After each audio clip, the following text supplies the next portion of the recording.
Hello, welcome to jessieathome.com. I am re-recording my magic loop video tutorial. Even though it was quite popular the way that it was, the sound quality wasn't wonderful, and I've had a few people ask if I would also show how to make the more traditional version of the magic loop where you wrap twice. So first I'm going to show you the magic loop the way that I usually use it, which is the way that it was in the original video with the bad sound, and then I will show you the more traditional way. So to begin with, we have the tail of our yarn, and we're going to place the tail of the yarn in front of our hand. Okay? Now what you're going to do is wrap your yarn once around one or two fingers. Okay? So you have that little crossover there. Insert your crochet hook into the loop that you've made and pull up a stitch. Okay, let me show you that one more time. Put the yarn, tail of the yarn, in front of your hand. Wrap your yarn around your finger once, cross it over, insert your crochet hook into the loop you made, and pull up a loop. Okay, now this is the circle you're going to be working in. So grab a hold of your yarn and whatever method feels comfortable for you. Pinch your circle there. Going to start off by making a chain. And this kind of holds your loop together. Now you're going to work whatever stitches your pattern calls for. So we're going to, in this case, we're just going to make 8 single crochet. So 1, 2, 3, 4, 5, 6, 7, and 8. And making sure to go over both of those pieces of yarn as we're making our stitches. Now you just grab your tail and pull. You pull this nice and tight, and that closes your circle. Now you can go ahead and join your crochet however you're supposed to based on your pattern, whatever your pattern says, and just keep on going. When you're done, you will finish off the end.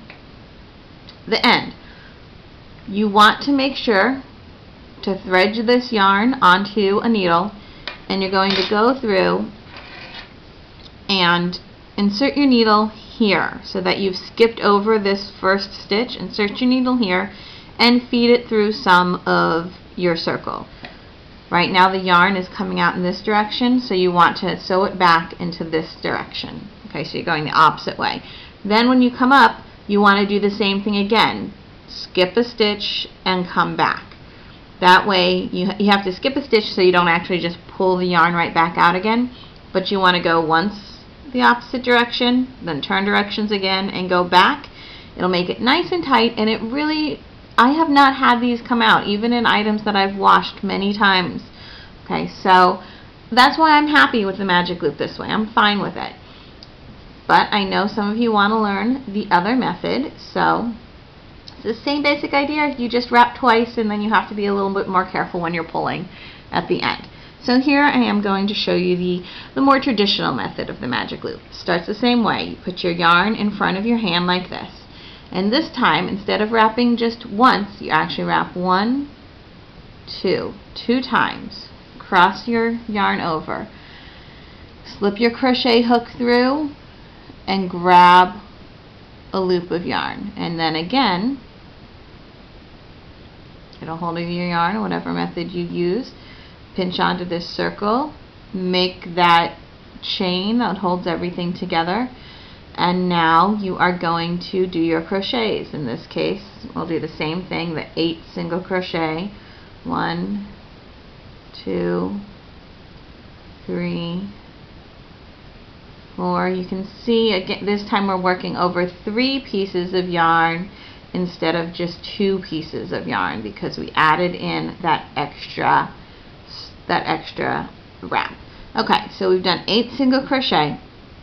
And now you're going to start to pull your tail. Don't pull it tight, just start to see which one of these 2 loops move. That's which we need to find, which loop moves. Okay. This is the loop that moved, so that's what we need. You want to pull, you see this is where your tail is coming from? That's what you want to pull, that side. And that will tighten up your other loop. And you just pull until it's nice and tight. Okay? Then you're going to take your tail and you're going to pull that as well. Nice and tight. Right? And that closes up your circle.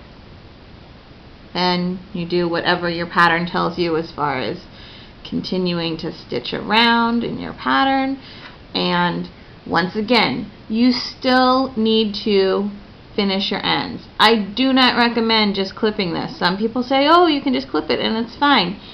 Yeah, if you're making a wall decoration, possibly even a coaster, sure. But if it's going to get any use, and certainly if it's going to be washed, I still would thread it onto a needle. Skip this stitch right here. Okay, skip over that. And insert your needle here, run it around a few stitches, come up, skip another stitch, and come back the other direction. I would still do that, even with this method. I have small children who wear things that I make, so I tend to be rather paranoid to make sure that things aren't going to come out. That's why I still recommend doing it. You do what you feel, but I warned you. Alright, so there you have it. Thank you for coming to jessieathome.com. Information on how to contact me is beneath this video.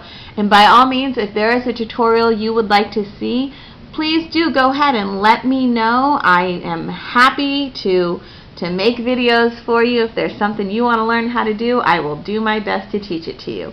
Thank you and have a nice day.